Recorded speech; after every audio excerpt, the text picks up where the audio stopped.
what I'm doing today is I'm testing the flow rates, and so you can see the different flow rates for two different ionizers at level 3. They're both pouring at level 3 right now, or Kangen water 9.5, and this is a very fast flow rate. And now I'm going to slow down the flow rate of each of them considerably.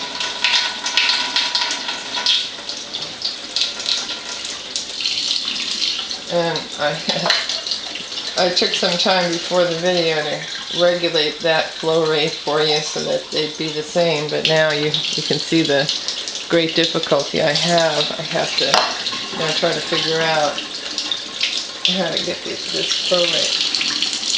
I slowed it down, but I don't want too fast or slow. I just want it just right. Okay. Well, that's good. Alright, so that's a medium flow rate. And now I'm going to slow it down real slow. As slow as it can go. Before the machine tells me that I can't do it.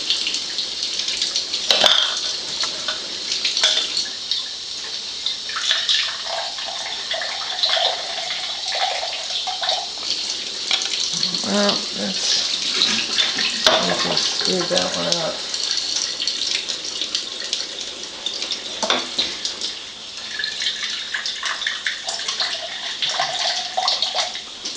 Alright, well that's good enough. Alright, now I'm going to turn these off and we'll test them and see what the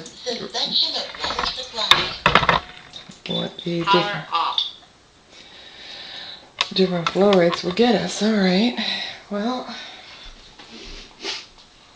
first of all, get my test meters here.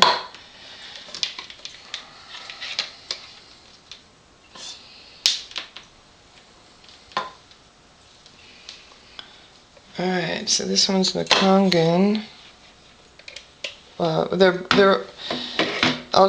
I guess you can call it the Enagic, you can call it the Kangen, and then, you can call it Levelook SD501. So whatever you call it, this one.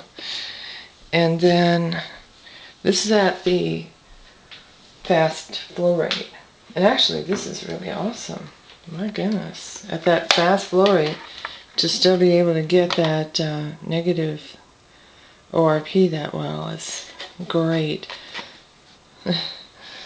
So let's let it settle down a little bit, because it looks like it's going up pretty fast. Or no, it started going the other direction. Wow. Okay, it looks like it's mid negative 330s and a 9.9 pH, or a 10 pH. Alright, now I'm going to go over to the tying it now.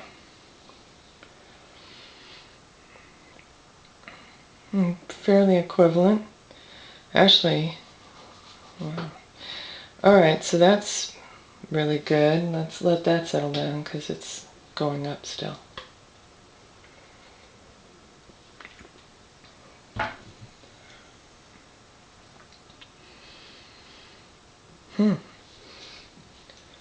Now this at a fast flow rate, so that's pretty good. It looks like as fast as it's going, it might go up to negative 600, I'm not sure.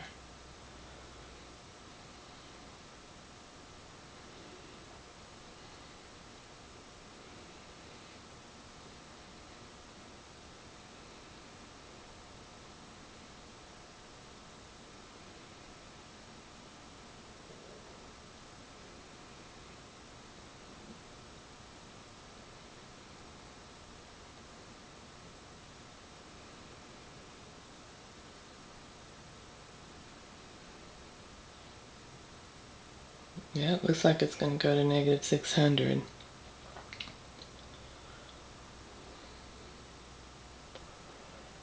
Yep, and a 10.3 pH. Okay, cool. All right, now let's go back to the magic, just out of all fairness. Make sure that that really is lower than the tie. The reason I say that is they claim they're higher, but that does not prove out to be true in my testing. All right, well, okay. Let's go up to the. Now this next one is the first one was medium, or no, fast. This one's medium, this middle one. This is what I would probably pour my water at. And that looks like a better ORP. When you run it through the electrodes a little slower, it gives you just a better ORP. So if you want more antioxidants, run your water a little slower. And honestly, running it a little slower is good for the filtration too.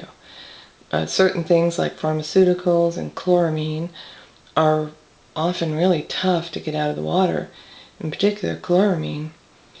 But I mean pharmaceuticals too, you never know what's in those. And this is definitely better filtration when you go slower through the filters, and anybody who treats water will tell you that slower flow will give you better quality water. Alright, well this is about as much time as I'm going to give it here. In the negative 470s and 11.0 pH. Okay, and now this is Tyant over here. And it does seem like a real similar reading now to the Enagic, but it's going up a little faster, so it might go up to the negative 500s. I'll give it a little bit of a chance to do that. 10.6 pH, and yep, it went into the negative 500s. Might even go, at this speed, it might even go up to negative 600.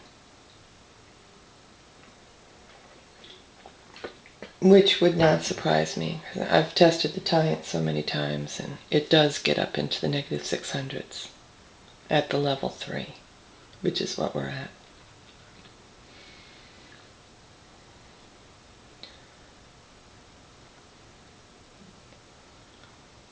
Well, we'll just call it the, mid negative 570s.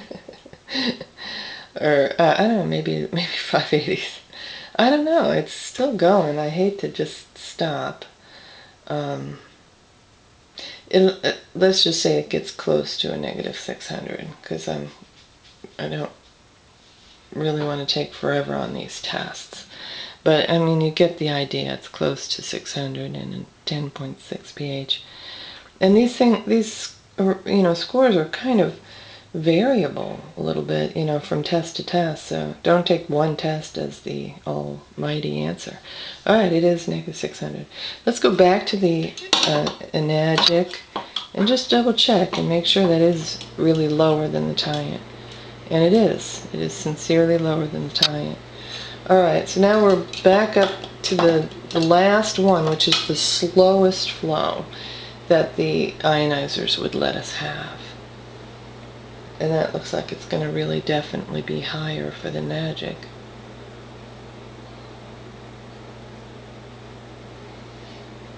And it looks like the Enagic will get up into the negative 600s if you allow it to go through that slower flow.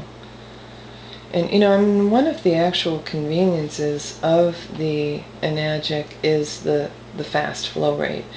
I mean, you can literally get 8 liters per minute out of the Enagic. And, like you can take a line of people with their bottles of water, and they can all have them filled up in a matter, wow, this is really, really good. In a matter of minutes, you can have them all out of there, which is great. I mean, there is definitely an advantage to that.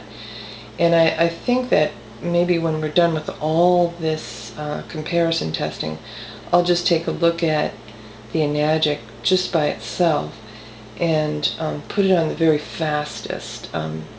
It will go faster than the Tyant will go, plain and simple.